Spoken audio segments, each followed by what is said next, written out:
O que eu aprendo com o livro A Missão Apostólica da Igreja, do autor Fábio Coelho. Recentemente eu concluí essa leitura e gostaria de compartilhar aqui algumas das lições que eu trago desse livro. O subtítulo é Redescobrindo o Poder do Evangelho na Grande Comissão. Então o autor, Fábio Coelho, inicia falando sobre a Grande Comissão. Nós, como discípulos de Jesus, temos o chamado missionário, independentemente se nós vamos cumprir uma missão fora do estado, da nossa cidade ou do país. Nós somos missionários de Cristo, nós somos como embaixadores. O próprio C.S. Lewis vai falar que nós temos como um serviço secreto de atuar no campo do inimigo e trazer de forma talvez subversiva, mas de acordo com os princípios da palavra. Assim, somos como essas pessoas que invadem o campo do inimigo, trazendo a mensagem do Evangelho, cumprindo então a grande comissão que se encontra em Mateus 28:18. Fábio Coelho continua falando que essa grande comissão é para que todos os povos sejam alcançados. Toda língua, povo, nação foi comprada com o sangue de Jesus. Então Jesus compra pessoas de todo esse povo, todos os etnos. A própria palavra original em grego, etnos, quer dizer nação, quer dizer etnia, quer dizer pessoa que está presente na humanidade. Esse é o alvo da grande comissão que Fábio Coelho inicia falando no capítulo 1 desse livro. No capítulo 2, ele vai falar sobre o chamado. Muitas pessoas acham que nós somos chamados para fazer algo, para ensinar, para louvar, para adorar, para instruir, independentemente daquilo que nós atuamos em nossos ofícios. Quando, na verdade, primeiramente, nós somos chamados para viver em Cristo. Quando existe o primeiro chamado em Gênesis, é quando Adão estava fora do lugar em que ele devia estar. Adão é chamado quando ele cai em pecado. Então, o chamado é um chamado para voltar ao lugar de início. Então, nós primeiramente somos chamados, de fato, a primeira palavra chamado vem do latim vocare, da mesma forma como vocação, é retornar para o lugar de origem. Então, o primeiro chamado que nós temos é viver diante da presença, corandeu. Os protestantes colocavam isso durante a Reforma. Viver diante da presença de Deus. O Fábio Coelho vai colocar isso de forma bem clara, que antes de nós fazermos algo para Deus, nós precisamos fazer algo. Precisamos viver uma vida com Deus, viver uma vida em sua presença, de acordo com aquilo que Ele deseja para a nossa vida. Conhecer a Deus, primeiramente, para depois também torná-lo conhecido. Em seguida, ele continua falando sobre sermos enviados. Cada um de nós somos enviados para pregar o Evangelho onde quer que nós estejamos. Então, seja no nosso trabalho, seja na faculdade, seja na escola, independentemente, ou seja em algum lugar, uma missão transcultural, um lugar fora da nossa zona de conforto. Mas, independentemente disso, nós somos chamados, sim, a cumprirmos a vontade de Deus. E também ele vai trazer nesse livro sobre a questão da jurisdição. Assim como na polícia, como na área militar, na área judicial, existem as jurisdições, ou seja, uma determinada organização só vai atuar dentro de determinado local geográfico, nós também somos enviados para uma determinada jurisdição. Então, é importante nós termos uma vida de comunhão com Deus para que assim nós compreendamos. Será que eu estou atuando dentro da jurisdição, dentro da autoridade, dentro da exousia, que é o grego para autoridade, daquilo que eu fui chamado a cumprir, a exercer? Será que eu estou fazendo aquém aquilo que eu sou chamado, estou fazendo menos aquilo que eu fui chamado, eu estou tentando fazer além, ou estou tentando fazer aquilo que não cabe a mim fazer, que não cabe aquilo que eu fui chamado a cumprir, aquilo que eu fui chamado a abrir mão ou a realizar. É algo a ser pensado também.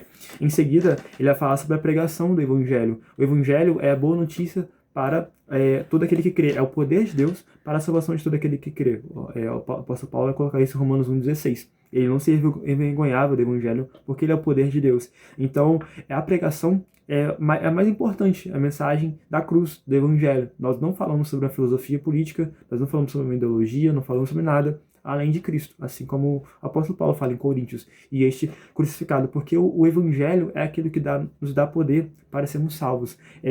A missão está alicerçada em pregar o Evangelho, de conhecer a Deus primeiramente, conhecer aquilo que está revelado nas Escrituras, e assim também pregar a palavra, apenas a palavra e nada além da palavra. Em seguida, ele vai falar sobre o Evangelho ser eterno. Em Apocalipse vai falar que João descreve um anjo que carregava em sua mão um Evangelho eterno, ou seja, o Evangelho não se inicia quando Mateus, Marcos e Lucas escrevem e colocam isso nas escrituras, não. O evangelho, na verdade, se inicia desde antes da fundação do mundo. Os autores bíblicos vão falar isso. Pedro e João colocam que o cordeiro havia sido imolado desde antes da fundação do mundo. Ou seja, Deus não é pego de surpresa. Deus não é pego como se precisasse de um plano B quando Adão e Eva pecam e ter que pensar, nossa, o que eu vou fazer agora?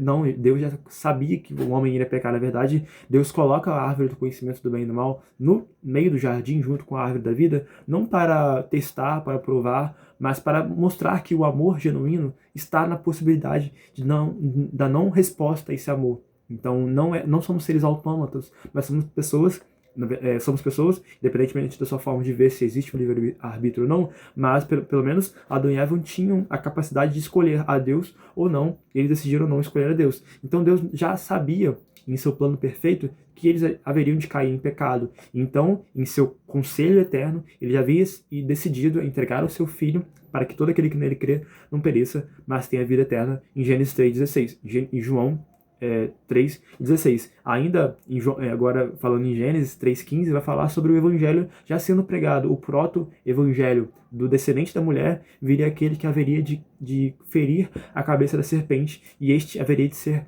ferido em seu calcanhar. Ou seja, nesse lugar, Deus já havia pregado o evangelho eterno para Adão e Eva. Ou seja, do descendente da mulher, dos filhos de Eva, da humanidade, viria a semente, aquele que viria a esmagar a cabeça da serpente, ou seja, viria aquele que haveria de subjugar a morte, haveria de subjugar o império do diabo, do Satanás. E esse é Jesus. Ele foi ferido na cruz, foi morto, foi maltratado, mas acaba sendo vitorioso, porque ele ressuscita ao terceiro dia, então ele esmaga a cabeça da serpente. Essa é a pregação do Evangelho. Este é o chamado eterno com o qual todos nós, como Igreja do Senhor, precisamos cumprir. E por fim, Fábio Coelho vai concluir, na verdade o penúltimo capítulo é sobre o poder do Evangelho. Então o Evangelho não é apenas de palavra, de discursos bonitos, mas também de poder. O apóstolo Paulo vai falar isso, que ele não foi apenas em palavras, mas em poder. Então Deus se manifesta de forma milagrosa também, de forma miraculosa, para evidenciar sua soberania, o seu poderio. Assim como Moisés em Êxodo vai subjugar durante 10 sinais várias divindades egípcias, também nós, quando pregamos o evangelho em determinados lugares, nós precisamos evidenciar isso a partir de sinais, porque nem todas as pessoas vão acreditar com palavras, mas também é preciso mostrar sinais para que as pessoas possam acreditar, e assim, a partir do sinal, nós chamamos a atenção das pessoas para o Deus que opera em nós, e assim nós possamos pregar o evangelho e ensiná-las com aquilo que está escrito. E por fim, Fábio conclui com a finalidade da grande comissão. A grande comissão tem um fim, e o fim é Cristo, apontar para Cristo. Assim como o apóstolo Pedro vai colocar que nós precisamos não apenas aguardar, mas também apressar a vinda do Senhor. E como nós vamos apressar a vinda de Jesus? Será que nós conseguimos ir lá no céu e falar, Jesus, volta logo? Não tem como. Podemos orar, podemos pedir, clamar Maranata, mas a principal forma com a qual nós podemos apressar a vinda de Jesus, o clamor Maranata, é cumprindo a grande comissão. Assim como Jesus vai falar no sermão profético que então o evangelho será pregado e então verá o Filho do Homem. Ou seja, a vinda de Jesus está também alinhada com a pregação do evangelho para todos os povos. E hoje em dia, infelizmente, ainda existem muitos povos não alcançados. É claro que a internet, a tecnologia facilitam muito isso, mas ainda existem pessoas que não foram alcançadas pela palavra do evangelho, pelo poder de Deus que está na salvação de todo aquele que nele crê. Por isso nós, como Igreja do Senhor, precisamos estar alicerçados e comprometidos com essa vocação missionária, de estarmos em missão em todo lugar, de estarmos prestes, estarmos capacitados para pregar o evangelho, para trazermos aquilo que nós vivemos, que nós vemos e ouvimos em Cristo Jesus. E sermos testemunhas, e sermos mártires, se necessário, porque testemunho em grego significa mártir, de entregarmos a nossa vida, se necessário, para pregar o evangelho, porque é a maior bênção, a maior forma de transformar vidas é o evangelho. Não é uma informação vazia, não é algo humano criado, mas é aquilo que Deus revela para nós. Então que você possa ser edificado com essa simples resenha do livro A Missão Apostólica da Igreja, que você possa curtir, comentar, compartilhar, se inscrever, para que mais pessoas também possam ser chamadas, incendiadas para essa missão, a grande comissão.